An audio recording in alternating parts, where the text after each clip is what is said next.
Welcome to Pixel Racer Club, where we're competing in the 2024 Australian Formula Ford E-Series. It's a national sim racing competition and it only happens once a year. It's endorsed by both Motorsport Australia and the Australian Formula Ford Association, so it's pretty legit. Each race is broadcast with a live commentary team who do a fantastic job, but I want to try and put you in the driver's seat so you can get a feel for what it's like to race in a competition series like this. Round 5 is at the Sachsenring, which is a brand new circuit for iRacing and one that's quite special to me because I grew up watching a lot of MotoGP races here. And if you were watching in the late 2000s, you'll be very familiar with this phrase. Then they plunge down the hill. Down the hill they plunge. When he plunges down the hill they plunge down the hill, as I say. It's actually quite a notorious circuit because when it bites hard. That's Marc Marquez. They call him the King of the Ring because he won every race he contested here from 2010 to 2021. That's Danny Pedrosa, one of the most talented riders in history, crashing out of the lead at the Sachsenring after his team effectively betrayed him. They lied about the gap to the rider behind to urge him to go even faster in difficult conditions, and this was the result. Then the one that takes the cake for me is Jorge Lorenzo, three-time MotoGP world champion, crashing and landing on his freshly broken collarbone that he'd received surgery for just 2 weeks prior. The impact was so heavy that it bent the titanium plate holding his shattered clavicle together. Alright, so we're gridded up in P11, ready to go for our race. Engine revs up, lights are out, and away we go. Adrian Gretsch next to us has a horrible start, losing himself 3 or 4 places, but that moves us up into 10th. It all gets very crowded into turn 1 as it always does, and you can see Jason Depp there on the left in the purple car. We run side by side with him for a little bit.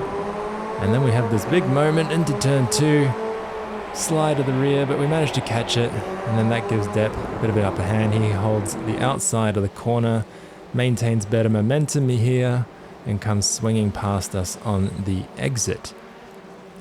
That leaves us with the option of just slotting in behind him as we go through this very fast downhill left-hander, the Kartalen curve, excuse my German. Alright, back to Adrian Gretsch, who had that terrible start earlier. He runs wide here, ends up on the gravel, and then comes back in and collects Gustavo Cirillo on his way back in. That's the second race in a row for Cirillo where he's been taken out by no fault of his own. Very unfortunate for him. Meanwhile, we continue up the hill and get ready to plunge and lose it on the exit here. You don't see it very well on that angle, but you'll see here the rear of the car really steps out, and that is one of those heart in the mouth moments. We were very fortunate to get away with that, but it did cost us some momentum, and you can see here we've lost touch with the lead group ahead of us on the end of lap 1. But then Ian Shu goes for this huge move into turn 1, lap 2, causing everybody to trip up a bit here, and that helps bring us right back into the mix. So back to Jason Depp in the purple car ahead of us. He gets a bit of a bad run here through turn 7, and I've got Nathan Verney breathing down my neck, so I have to go for the pass into turn 8 to avoid a collision.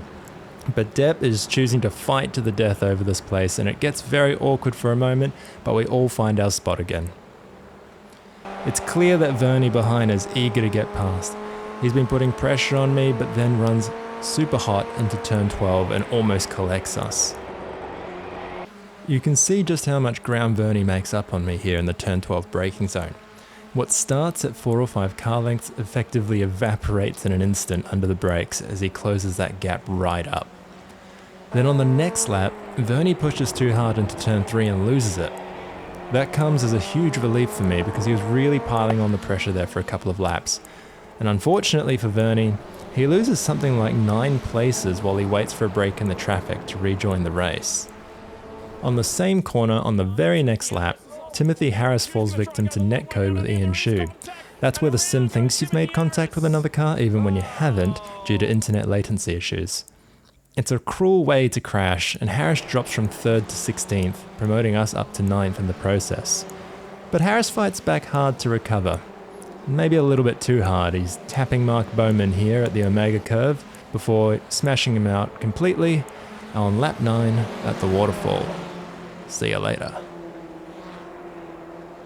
Okay, back to lap 8. Serial dive bomber Ian Shu puts in an audacious attack here on Brett McBurney. Big contact.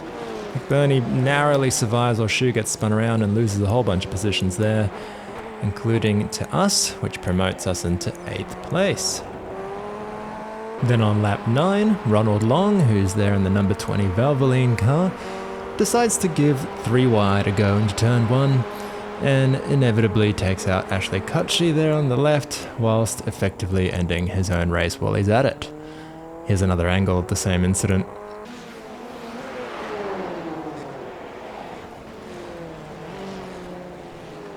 Oh, that's not Car looking 20, well. permission to tow, please. And that's Ronald Long parked up. Well, it's well out of the Unfortunately. pin. I don't think. Alright, back to the race at hand.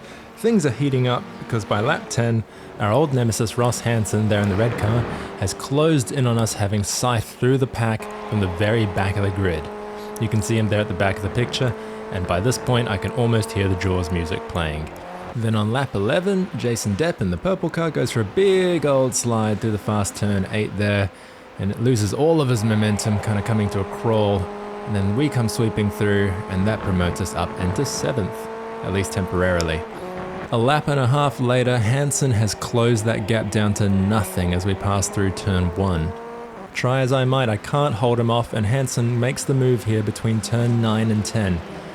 I actually end up off track trying to hold it around the outside, and not knowing that Jason Depp is there right behind me, I come sweeping across the track out of turn 11 and send him off into the grass. So I'm sorry about that, mate. It was certainly not intentional. I know we were both very lucky to survive that, and I can see the loss of momentum cost you a place there to Ian Shu, who then goes about making a pass on me into turn 13, and I just leave the door wide open there to allow Jason Depp through, in an attempt to redress the attempted murder a couple of corners beforehand.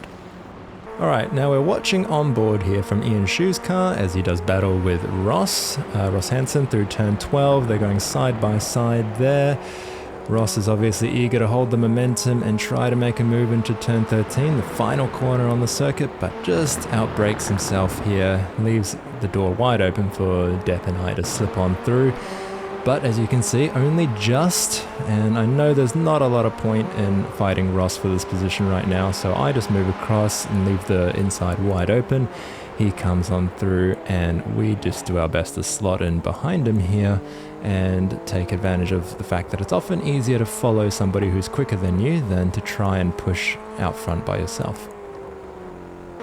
A lap later, I can see that Hansen's struggling a little bit here to make the pass on Jason Depp in the purple car, and as we go up to turn 13 again, the final corner, he runs hot a little bit again here and runs into the gravel, and I actually end up following him out there a bit, but believe it or not, that ended up being my personal best lap of the race, which just goes to show the gains you can make by following faster drivers.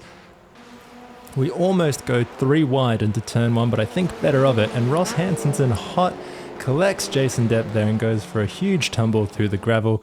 This is what it looked like from the driver's perspective. You can see Ross there doing all sorts of aerobatic maneuvers as he exits stage left, and that promotes us up into 8th, which is where we finish, ahead of a hard-charging Timothy Harris, who we saw was recovering from 16th after that netcode incident earlier.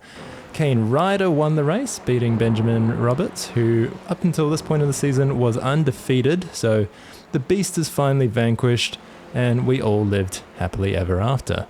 So thanks for watching, and I'll catch you in the next one.